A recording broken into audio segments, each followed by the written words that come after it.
Hey everybody, how's it going? I am your host Adrian, coming to you almost live from lovely Petaluma, California, here in Studio MC2 at Quicksurf Internet Studios.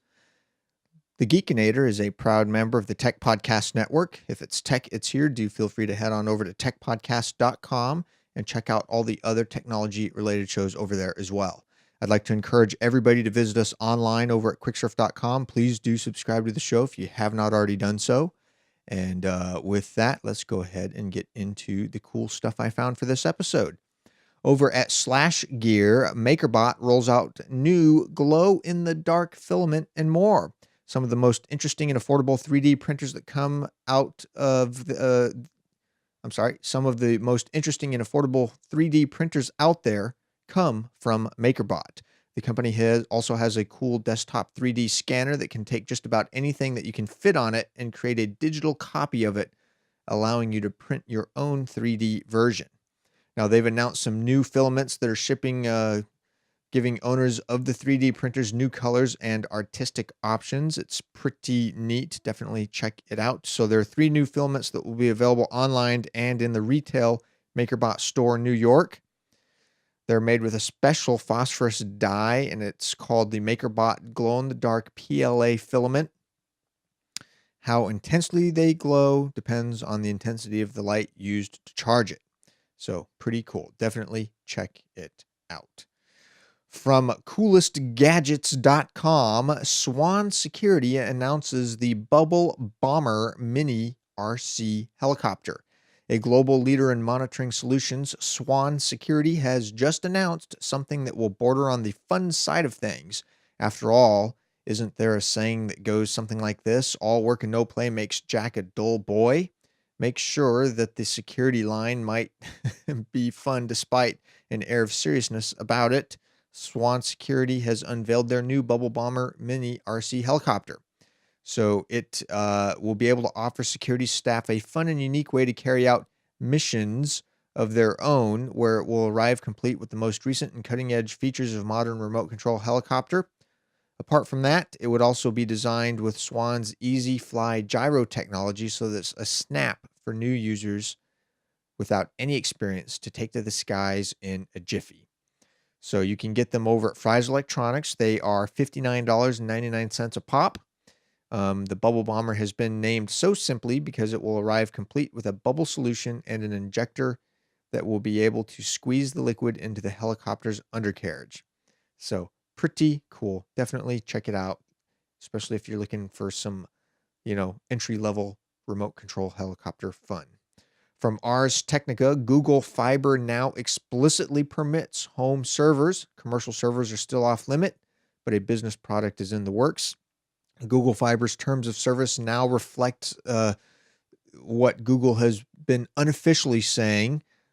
Previously, Google's acceptable use policy had some controversy when Google was basically saying that servers of any type are banned on Google Fiber. Well, now it says that that only applies to business servers, and that the use of applications such as multiplayer gaming, video conferencing, home security, and others, which may include server capabilities but are being used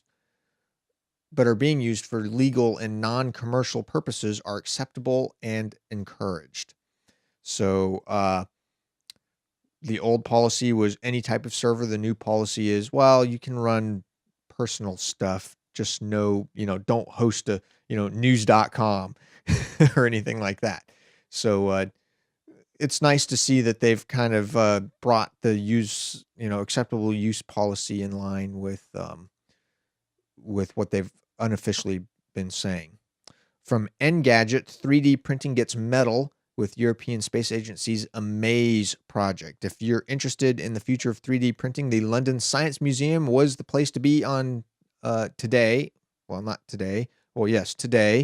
as the European Space Agency and its partners hosted a consortium to celebrate the launch of the AMAZE project.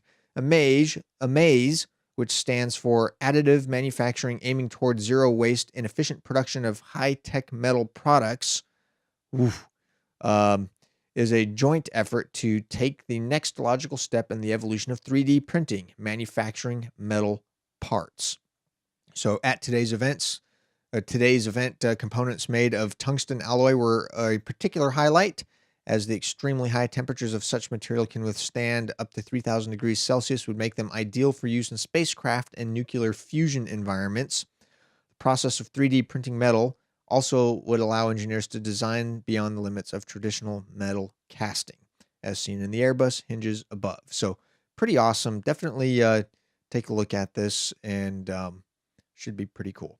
From TheVerge.com, Elon Musk's Grasshopper rocket makes its highest leap to date. That's right. The Grasshopper, in a new video from SpaceX, it shows the Grasshopper rocking its highest point to date, which is 744 meters. The test flight comes a month after Musk demonstrated the Grasshopper flying 300 feet laterally, then returning to the launch pad and landing vertically. SpaceX has a long way to go before its reusable rockets are ready to deliver their cargo to the cosmos, but combined with the successful test flight of the more powerful Falcon 9 rocket last month, Musk has said, "I think we now have all the pieces of the puzzle to bring the rocket back home." Pretty awesome. That's pretty neat. 744 meters. Wow, that's up there. From Hackaday, RASP Z-Wave automation is automated. Home automation keeps popping up here at Hackaday. So Christian Zatunel has decided to share his Raspberry Pi-based system with us.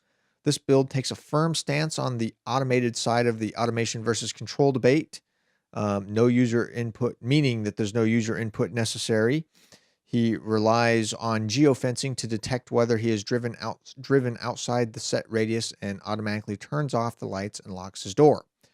So it takes advantage of Z-Wave products, which are your typical wireless remote control gadgets, but tacks on a third-party Raspberry, which is a Raspberry Pi board, to give it control over off-the-shelf Z-Wave devices. The final step in the integration of is a custom iOS app that keeps tabs on the geofence boundaries and signals the Pi to control the lights and the front door lock. So pretty awesome. Definitely check it out. From Engadget, camera showdown iPhone 5S versus the iPhone 5 have been tested in the wilds of Patagonia.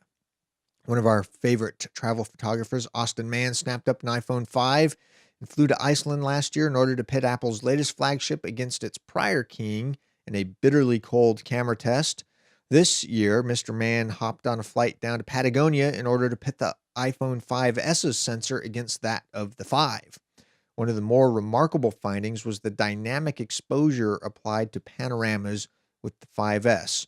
In his testing, pans that involved dark and light subjects were accounted for properly without the use of high dynamic range.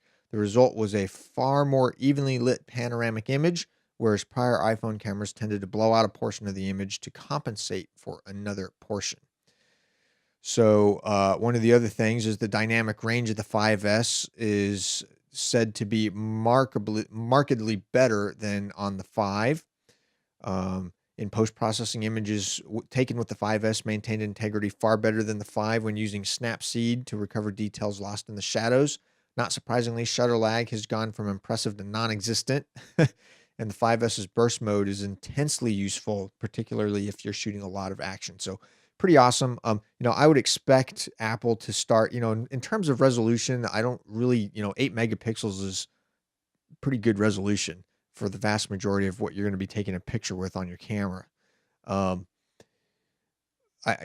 really kind of more than anything expect Apple to start pushing the dynamic range of the cameras. It would be great if, 8-bit pictures, 24-bit pictures, which is 8 bits per color pixel in red, green, blue, that's 8 stops of dynamic range. Technically, it'd be great if they could get, actually be able to capture that much dynamic range. Just think, you're starting to get close to what is acceptable dynamic range for human vision, simultaneously 8 stops of dynamic range into your eyeball is actually kind of stressful. If you actually really are getting 8 stops of difference between the brightest point and the least brightest point at the same time, that's a lot of dynamic range. Uh, anyway, should be pretty cool. Definitely check out the review, especially if you're into photography. That will do it for this edition of the Geekinator. As always, everything we've talked about is linked up in the show notes, which you can find online over at quicksurf.com. Please do subscribe if you haven't already done so. And for those of you who have, thank you for subscribing. And with that, I will see all of you on the next episode. See you then. Bye.